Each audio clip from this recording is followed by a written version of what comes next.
I would like to show my respects to the school principal, Mr. Silvan, all of my beloved teachers, parents, ladies and gentlemen. Um, Very good afternoon. My name is Han Soktida and I am 11th grader of Untitled Cham High School. And it's really a privilege for me to be here to present you in a topic that goes by the word the importance of parents and community in education. Of course, parents' involvement in schools is very important. So does the community. Children learn best when the significant adults in their lives such as parents, teachers, the other family, and the communication members work together to support them. These basic facts should be a guiding principle as we think about how schools should be organized and how students should be taught. Because schools alone cannot address all of the children's development. As the society has become more complex and demanding, these relationships have all too often fallen by the wayside. Neither educators nor parents have enough time to get to know one another and establish working relationships on behalf of children. In too many communities, parents are discouraged from spending time in classroom, and educators are expected to consult with the family only when a child is in trouble. In too many cases, because of misunderstanding, mistrust, and a lack of respect, so that when a child falls behind, teachers blame the parents and the parents blame the teacher. At the same time, our society has created artificial distinction about the roles that parents and teachers should play in a young person. We tend to think that schools should stick to teaching academics and that home is a place where children's morals and emotions should take place. Yet, the children don't stop learning about the values and relationships when they are enter the classroom, nor do they cease learning academic and attitude about learning. When they are at home or elsewhere in their community, they constantly observe how the significant adults in their life treat one another and how the problems are made and executed and how the decision are made and executed and how the problems are solved. These days, it can take extraordinary efforts to build a strong relationship between the school and parents or the families. Schools have to reach out to parents or family and making them feel welcome as co-partners in the educational process. And in turn, parents or family, they have to make a commitment of time and energy to support their children both at home and school. So ultimately, on the other hand, the community also has the important role in their communities, and the role of community in schools consists of the connection between the schools and individual businesses and formal and informal organizations and institutions that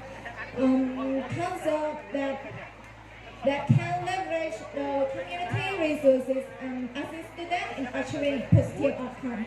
Ultimately, both parents and community is really important in education, and without both of them, the education would cease to exist. Lastly, my presentation has come to an end. Thank you.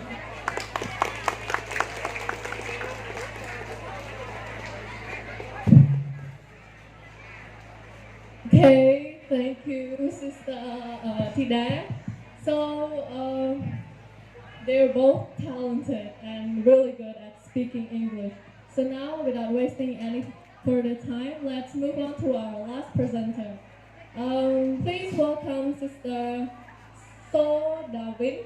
Yes, please welcome on stage and present the topic, the effect of social media on children and adults. I'm sorry, it's not the last presenter. Excuse me.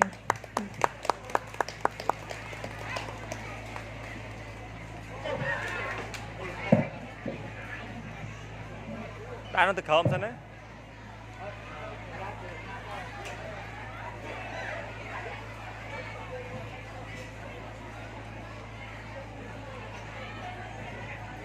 Vì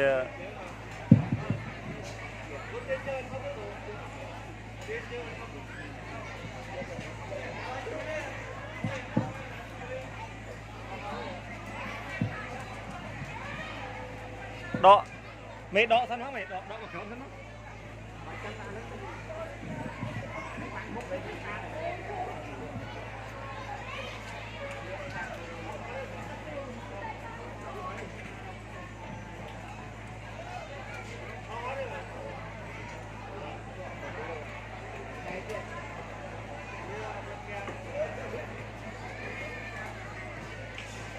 Although the social media has revolution in the world and is used by everyone now, including the younger generations, however, there are a few negative consequences it has for majors. Due to this, many questions have been raised that what is social media?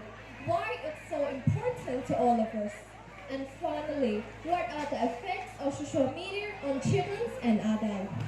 First, at the beginning of my speech, I would like to pay my high respect to the dominant of our school, Mr. Silvan, our special guests, my beloved teachers, friends, parents, and ladies and gentlemen.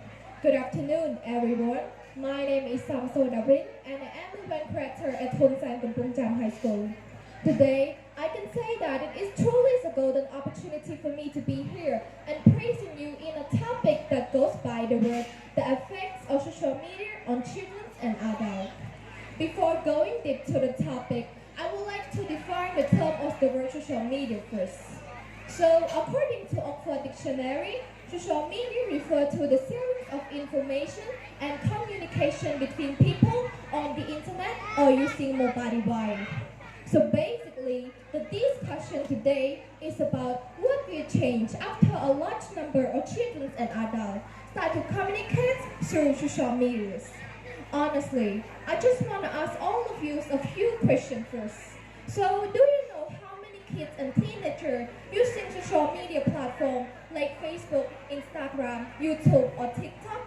And do those guys use this app as a daily basis? And have they ever thought about how this platform might impact on them and the other young generations? Ladies and gentlemen, as we all know, children and adults are using social media a lot these days, and so are teenagers. There are a lot of great things about social media, but there are also harmful sometimes. So, approximately 45% of teenagers nowadays are always using social media. And because of this, the rate of teenager internet usage has increased significantly. Of course, social media, children and adults are using social media to connect with their friends, family, their lover, and also to share their personal lifestyle to the outside world. More than this, they use it to connect with their friends, and they use it to research something new, create an idea, share information, and for entertainment as well. So, as I am a teen, I also find out that using social media have both advantages and disadvantages. Right now, I would like to mention about advantages first. First, it's good for children education. Social media can be really helpful when it comes to a teenager education. Social media is a useful tool for illustrating lessons, allowing students to see examples of what they are learning, and promote self-directed learning, which prepares students to research for the answer and make decisions independently. So as you can see, education and social media go hand in hand. Second, it enhances creativity. Actually, social media can help children and adults by breaking their daily routine. For instance, kids and teens who have a passion about photography, art, video production, music, or writing, they can use applications like blog, YouTube, and Instagram to express their ability. And this is the only reason why social media can be a great for creativity, with kids posting poems, posting interesting questions, share funny or cool videos that performed by all of them. As a result, children and adults might get too many more benefits from using social media. But contrastingly, too much social media can be awful sometimes. And why? Like nowadays, in our society, there have so many children and adults who sit next to each other, not talking but just staring at their phone. And this can cause a bad effect and very negatively to children and adults. First, it increases anxiety and depression. So the longer kids spend on their screens, the more anxious they become. And why? Like teens that spend more than 3 hours on social media are more likely to internalize problems, increase the rate of stress, anxiety, and the fear of missing out that everyone namely is FFOMO. Second, it's border their sleep and disorder sleep.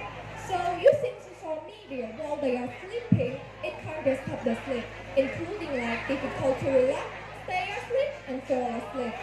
Like kids and teenagers who don't sleep well are more likely to have mental health problems such as depression, impulsive behavior, anxiety, and even get a lower score on their test or their exam. As demonstrated, children and adults might get too many small disadvantages than this. And social media is a phenomenon that led to the decrease of interpersonal information and poor body image. Ladies and gentlemen, altogether, using social media can be both advantages and disadvantages based on how and the way that kids and teenagers use it. And why I said that? If they use it in the right way, they will get more beneficial than this. But if they use it in the wrong condition, social media can be considered as the most harmful platform that affects their future. So last but not least, as a parent or the other one, people should care and pay attention more on their kids. And as we are a teenager, we also need to use it in the right way, only to be successful in our life and to have a good future. My praise and come to the end. Thank you everyone for your listening and paying attention. Thank you.